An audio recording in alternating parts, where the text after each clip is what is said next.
What's up, everybody? This is Nick from Tenacity.ai with my co-host Jason, and you're listening to the Cloud Cost Optimization Podcast. Today, we're going to talk about some of the articles that we've read recently, Reuters specifically. I'll link it in the show notes, but talking about where AWS and Azure are from an expectation standpoint, what are the indicators of cloud spending, and what's going on from kind of a inflation and pressures on IT and IT spending in the industry. So I guess first, Jason, we talked about this a little bit earlier off mic, but recent article from October 27th, Reuters, tech giants feel pain of cloud spending.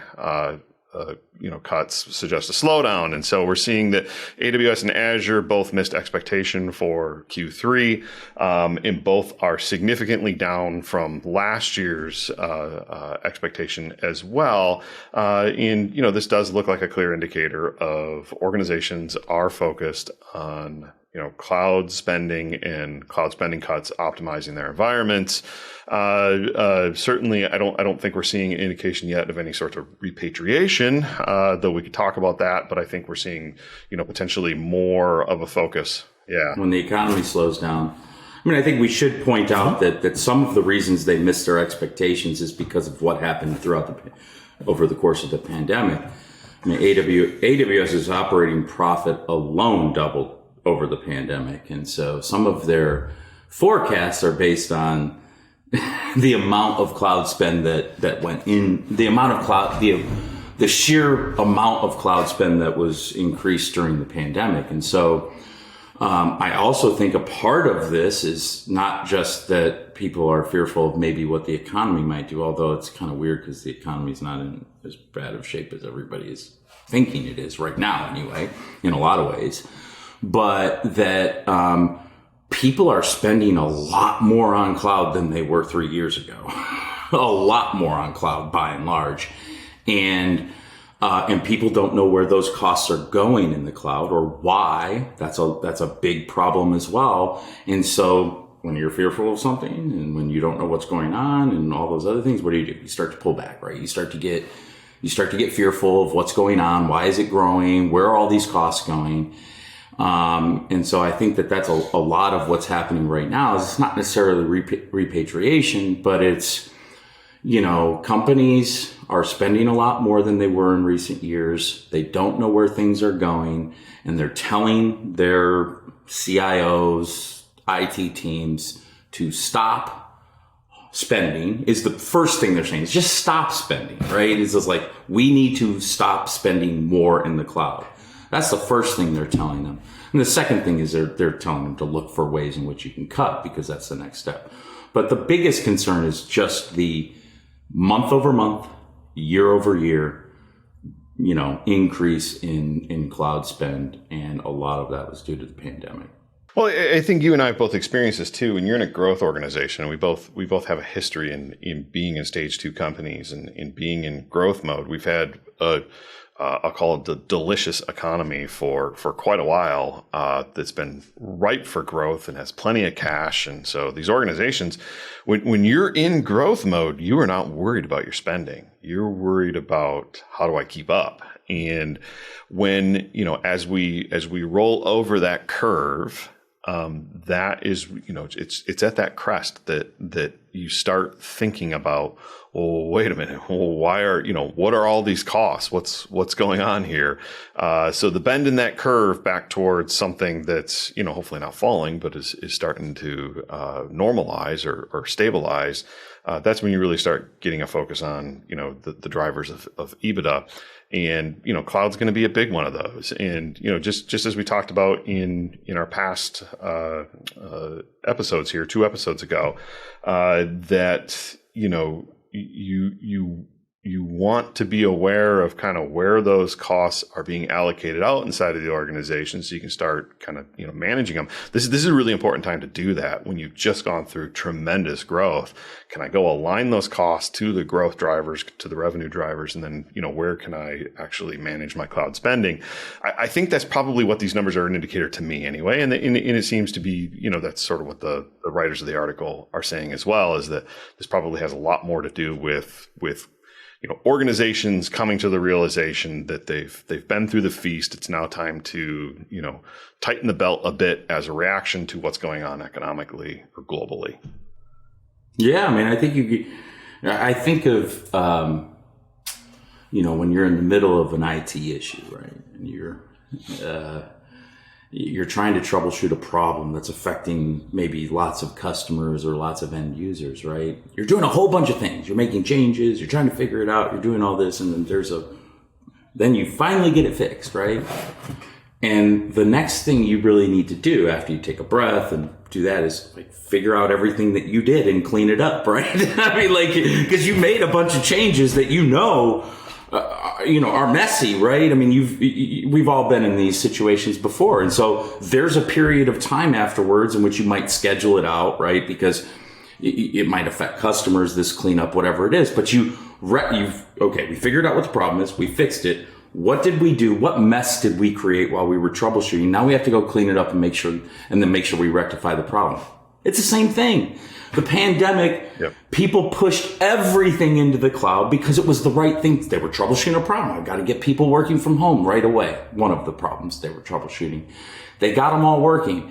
Now it's a little bit different because the time period is much different, because now we're talking about months, maybe a year, as opposed to just hours or days with a technical problem. But it's a similar thing. It's time to go clean up. It's time to look at all the changes you made, understand why you made them, figure out what you need to keep, figure out how things should be running. Maybe it's refactoring, maybe it's optimizing, whatever those things are, right? Maybe it's leveraging commitments. But it's time to take a look at what you did that got you to here, do the cleanup, right? Which can be a litany of different things. And then set a new standard going forward, because it's not coming out.